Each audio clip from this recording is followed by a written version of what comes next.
El estado de mínima conciencia es un estado clínico en el que los pacientes sufren un importante daño cerebral y alteración del nivel de conciencia, tanto de sí mismos como de su entorno.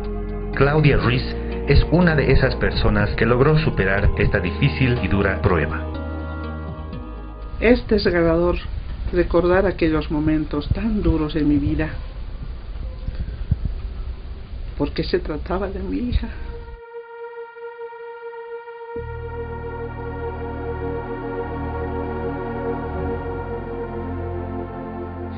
Ella quería ser sometida a una pequeña cirugía abdominal, en realidad una cirugía en la parte superficial de la piel. Para ello hicieron una pequeña inducción anestésica. Esta inducción anestésica se complicó a consecuencia de un paro cardíaco. Esta situación tuvo que hacer que la cirugía programada se suspenda y no se lleve a cabo como consecuencia de la delicadeza del caso. Yo recuerdo hace años atrás, cuando me encontraba trabajando, recibí una llamada telefónica de su amiga, quien me decía que inmediatamente vaya a la clínica a verla, ya que me decía: tu hermana está muriendo, por favor, ojalá alcances a verla. Y me llamó desesperada. Yo no entendía por qué. Yo sabía que ella tenía una cirugía ese día, pero que no era grave. La paciente de 33 años que estaba siendo sometida a una cirugía presentó un paro cardiorrespiratorio durante la misma. Posteriormente fue llevada a una sala de terapia intensiva, donde volvió nuevamente a presentar un paro cardiorrespiratorio, pero esta vez de forma más prolongada, aproximadamente unos 10 a 15 minutos. Esto había ocasionado que se produzca un daño a nivel del cerebro, ocasionando una hipoxia cerebral con secuelas neurológicas, ¿no? Los pacientes que se encuentran en este estado sufren un daño de origen traumático o no traumático. Inicialmente ingresan en coma para posteriormente recuperar la apertura ocular y tras pasar por un periodo de estado vegetativo más o menos prolongado pueden lograr recobrar una capacidad mínima e intermitente de comportamiento consciente. Al día siguiente fuimos a la clínica nuevamente y recuerdo que ella ya podía hacer sonidos, pero hacía sonidos como un animalito. Solamente gritaba, la tenían atada porque no se daba cuenta que hacía fuerza y se desconectaba de todos los cables que tenía. Tenía la mirada desorbitada, no se ubicaba para nada el lugar donde estaba, qué había pasado. Tampoco lograba comunicarse con nosotros porque solo lograba gritar. Recuerdo que me puse de rodillas en ese momento y le pedí a Dios un milagro. Fue pasando así el tiempo y vimos que no había obviamente mejora, y cuanto antes la trasladamos a otra clínica. Fueron 7 días que no sabíamos qué iba a pasar de ella. Lamentablemente los médicos poco o nada pudieron hacer. En la clínica estuvo mucho tiempo solo con sueros. Era muy desesperante. Preguntaba a los médicos y ellos me decían que esto era irreversible, que si puede haber alguna mejoría, podría ser leve, pero eso era lo mínimo y que ella iba a quedar de por vida así.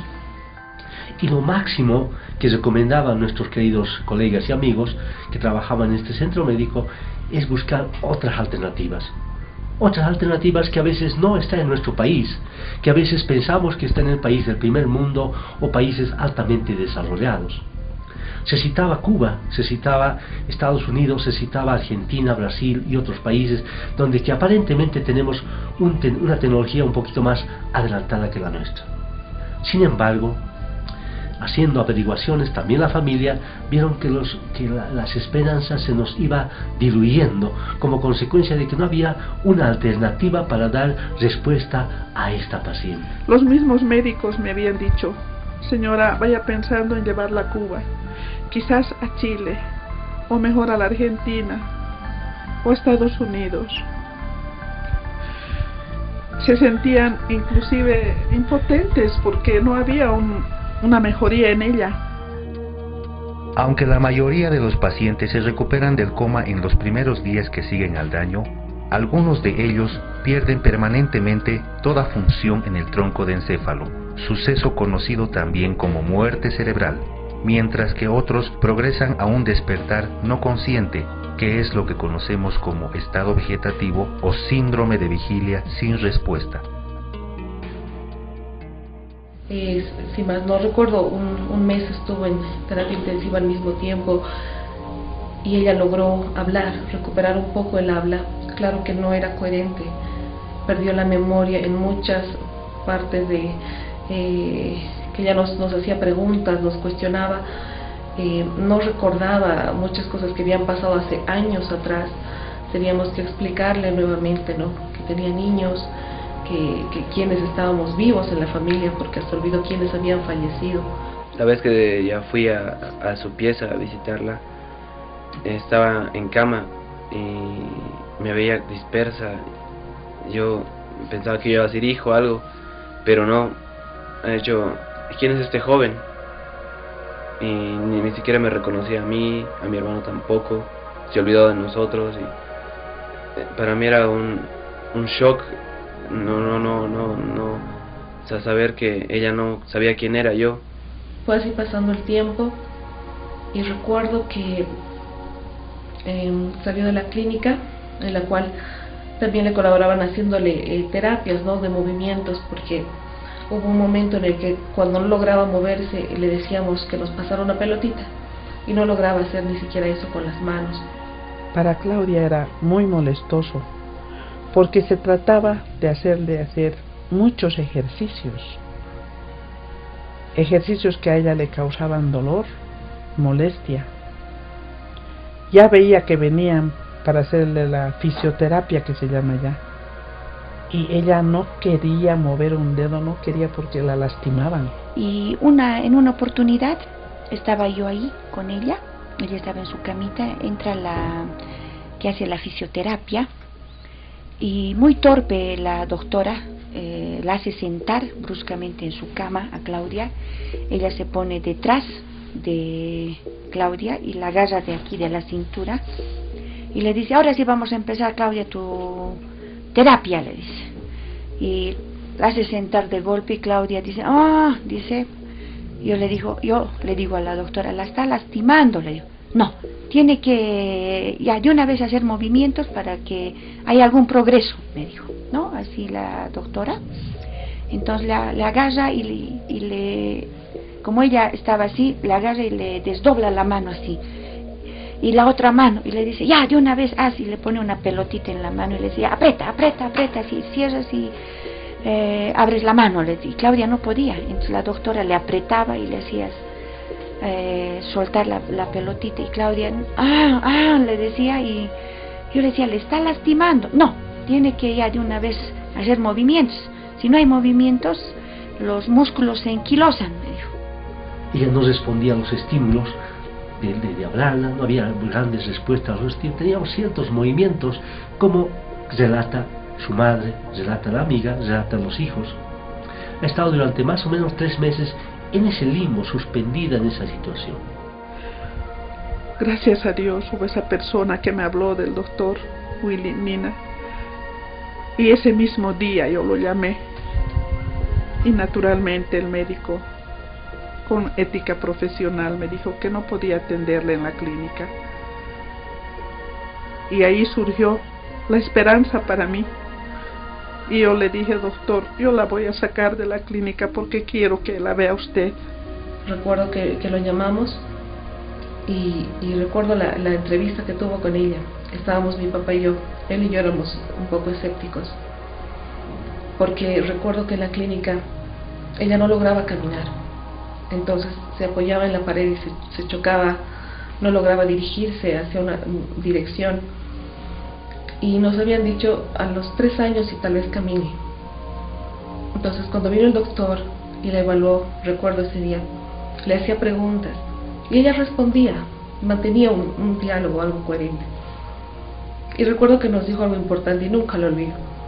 de aquí a 2 semanas van a haber avances. Mi papá y yo dijimos, nos la está charlando, no creíamos. Circunstancias especiales hicieron que ella pueda, la familia, pueda contactarse con nosotros. Gracias a alguna experiencia que hemos tenido con casos similares a de Patricia. Habíamos tenido ya algunos casos, y estas cosas a veces se manejan de boca en boca. Es decir, un paciente que sale satisfecho de una situación tan grave como es un coma o una alteración terrible del sistema nervioso central, pues no es tan común recuperarse. Pero las experiencias que hemos tenido y esa propaganda que hacen las personas que han pasado por nuestros servicios nos dan esa expectativa de poder ayudar mucho más a estas personas que cursan estas enfermedades gravísimas.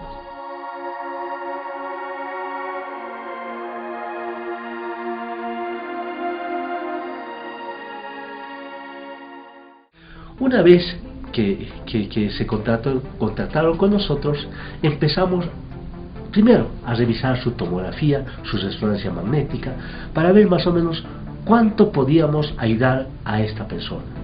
Hicimos los estudios respectivos con la intención de poder planificar un plan de contingencia para tratar a esta persona. Entonces, dentro de la clínica, las alternativas no eran grandes, preferimos externarla, para que el tratamiento sea más fácil en domicilio. De esa manera es que ese día yo pedí el alta en la clínica. Contra todos me fui porque no había sido sencillo. Ellos me decían que era una gran responsabilidad dejarla partir a una paciente en ese estado. Pero Dios me ayudó, me comprendieron y logré sacarla. La saqué en silla de ruedas, como un trapito. No podía sentar los pies. Su cabecita se iba a un lado, era como una muñeca de trapo. Me arriesgué porque sentí que esa luz que estaba al fondo del túnel era una gran esperanza para mí. Llegamos a casa. Yo vivo en el 5º piso de esta casa. Nos costó subirla, pero lo hicimos. Entonces nuevamente le llamé al doctor y le dije que ya estábamos en casa. Cuando la trajeron acá, a su casa, ellos me llamaban para que hagamos turnos para cuidarla, porque como trabajaban tenían que dejarla y era como un bebé pequeñito. No era la misma. Mi mamá solía ser activa, despierta, reilona, siempre haciendo sus cosas, hiperactiva, y estaba echada en el sillón, toda chorreada, viendo el vacío. Y había un cambio radical. Y me acuerdo que hablaban del doctor Willy, que él la puede curar, que le va a poner unos aparatos especiales, que es un tratamiento, claro, no es de la noche a la mañana, pero él puede hacerlo. Y realmente, cuando él entró a la casa, yo sentí que entró la luz, que la noche oscura tenía un destello. Di gracias a Dios, porque él me dijo, ha pedido sus resonancias magnéticas, y yo solicité encarecidamente a la clínica que me dieran su historial. Me hicieron el favor. Él observó y me dijo, señora, aún se puede, señora, lo vamos a hacer. Y fue así como milagrosamente en 2 semanas vimos avances. Fue un milagro especialmente mi papá y para mí, porque decíamos, si nos hubiese dicho 2 años o 2 meses, hubiese sido creíble. Pero cuando nos dijo 2 semanas, no esperábamos ver tantos avances en tan poco tiempo como lo vimos en ella. Realmente un profesional brillante, único para mí. Venía todos los días en un horario marcado. Si tenía que hacerle la terapia media hora, él se quedaba 2 hasta 3 horas. Ponía sus aparatitos en la cabeza, fue parte por parte, que su cabecita, los músculos de su cara, sus brazos, sus pies. Y poco a poco, gracias a Dios, ella fue recobrando vida.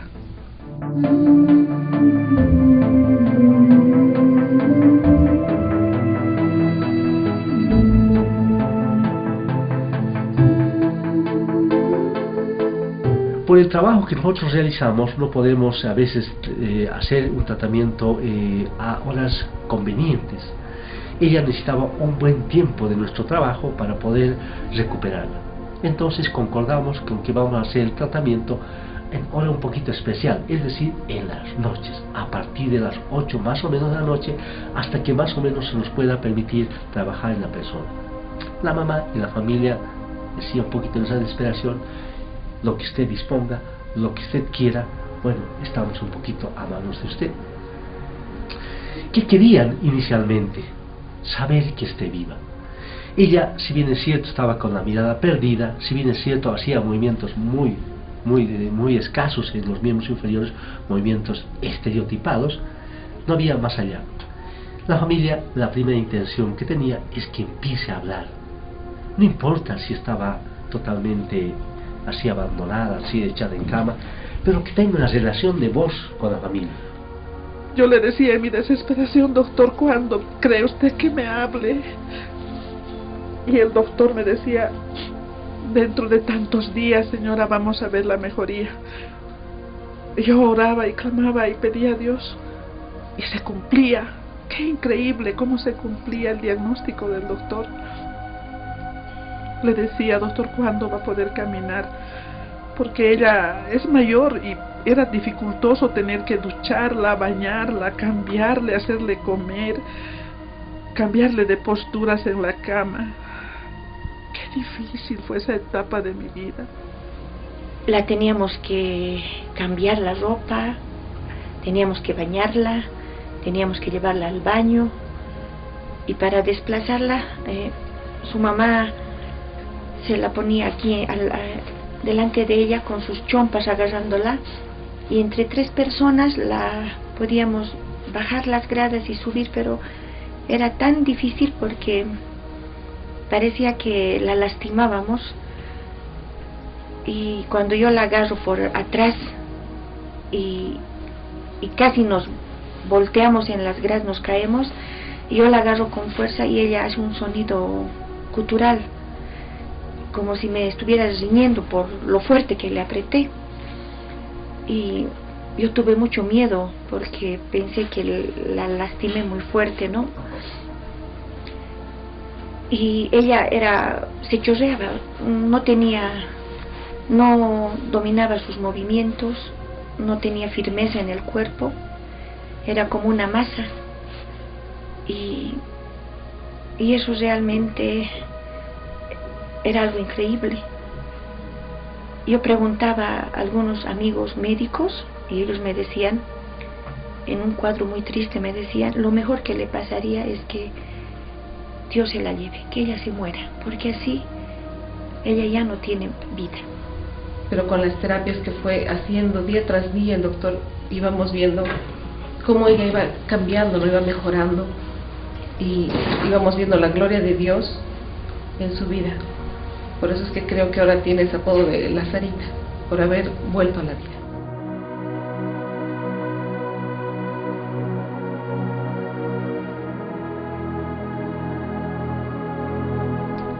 Poco a poco logramos aquí.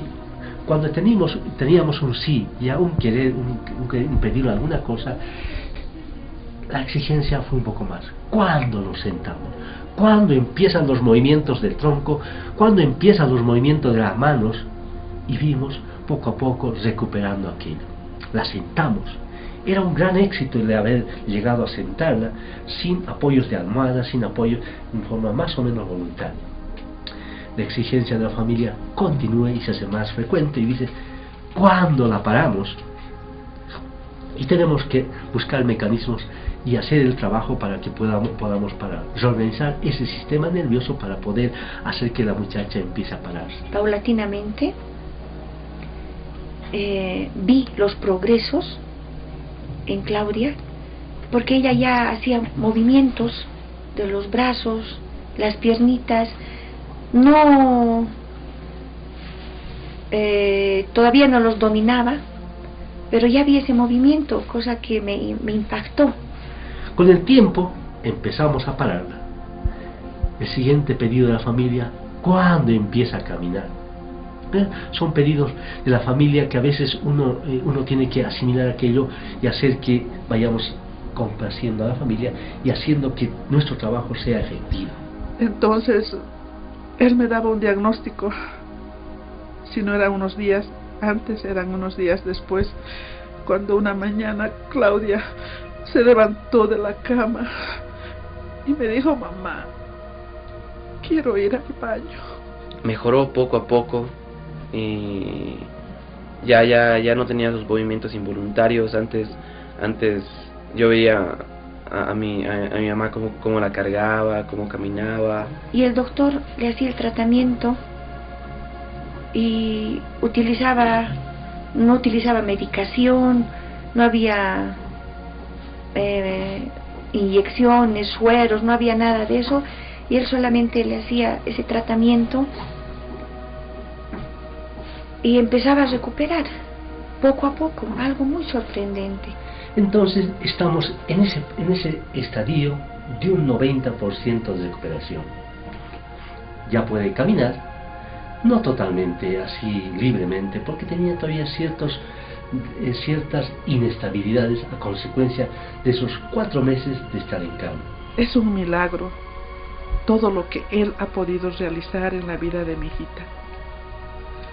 Poco a poco, lentamente, empezó a vocalizar mejor, empezó a pronunciar, empezó a movilizarse, a tener dominio de sí misma, y para gloria de Dios y mucha bendición a este médico, ella se graduó con el tiempo de maestra de nivel inicial.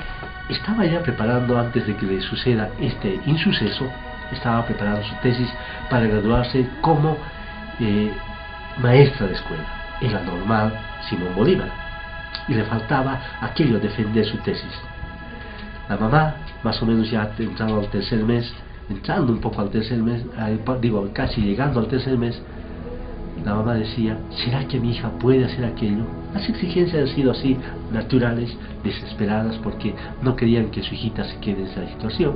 Entonces empezamos a estimular aquello, la lectura, estimular la retención de la memoria, y finalmente empezó a acordarse. Yo le consulté: doctor, ella está para egresar, ¿qué puedo hacer? Y el doctor, muy entusiasta, me dijo, y muy optimista, que dé el examen, ella ya puede, empiece a leerle usted y luego haga que ella tenga comprensión de lo leído.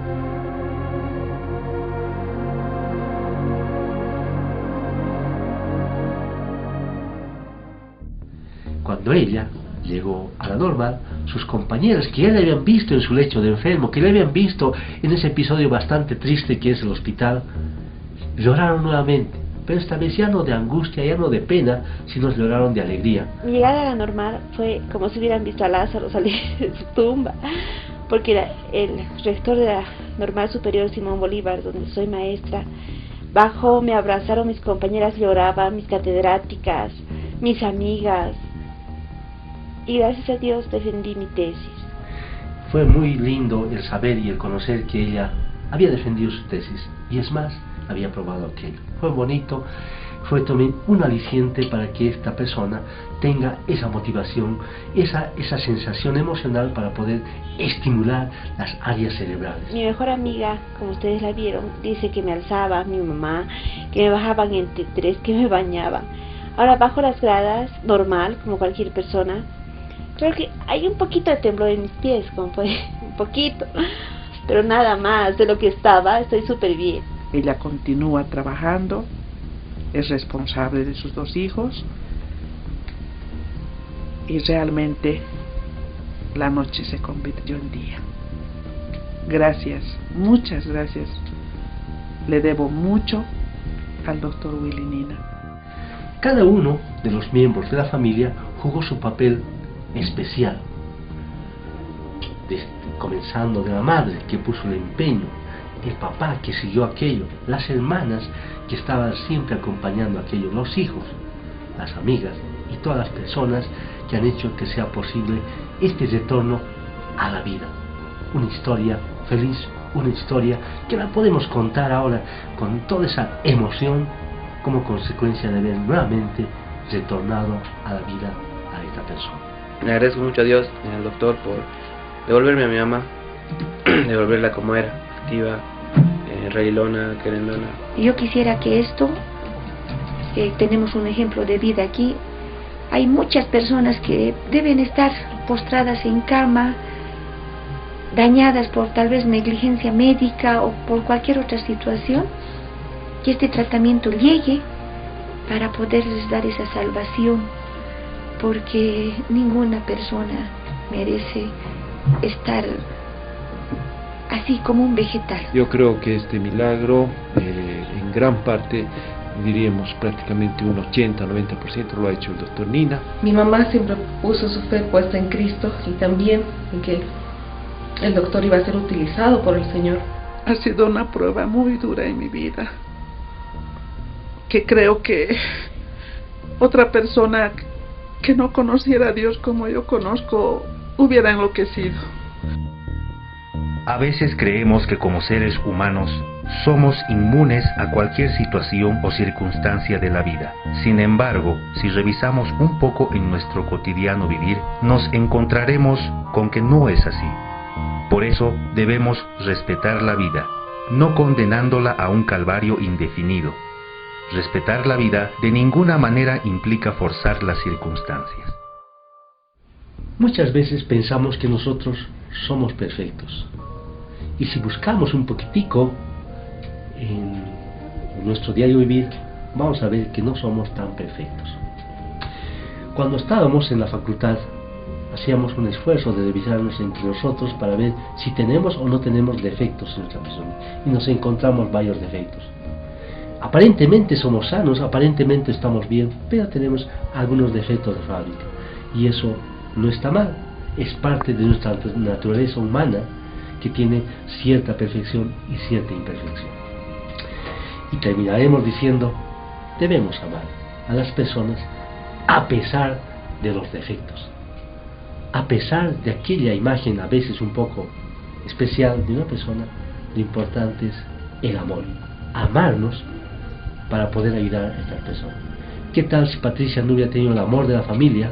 ¿Qué tal si la familia no le hubiera apoyado con ese amor incondicional de padre y de madre, con ese amor incondicional de la familia? Ahorita no hubiéramos cantado victoria. Por eso es importante terminar diciendo que el amor es importante a pesar de todas las circunstancias. Como decía a un principio, la familia quería que despierte solamente, que dé sus movimientos de vida, y que la querían así. Que esté sentada y la querían así. Que esté parada y la querían así, que esté caminando y la querían así. Ahora está haciendo esa actividad y la quieren mucho más. Son circunstancias en el camino de la vida que nos muestra el amor incondicional hacia los seres queridos, a todos los seres queridos, y las bendiciones a todos también, porque bendecir es ganarnos un espacio más para poder caminar en este mundo de la purificación del espíritu.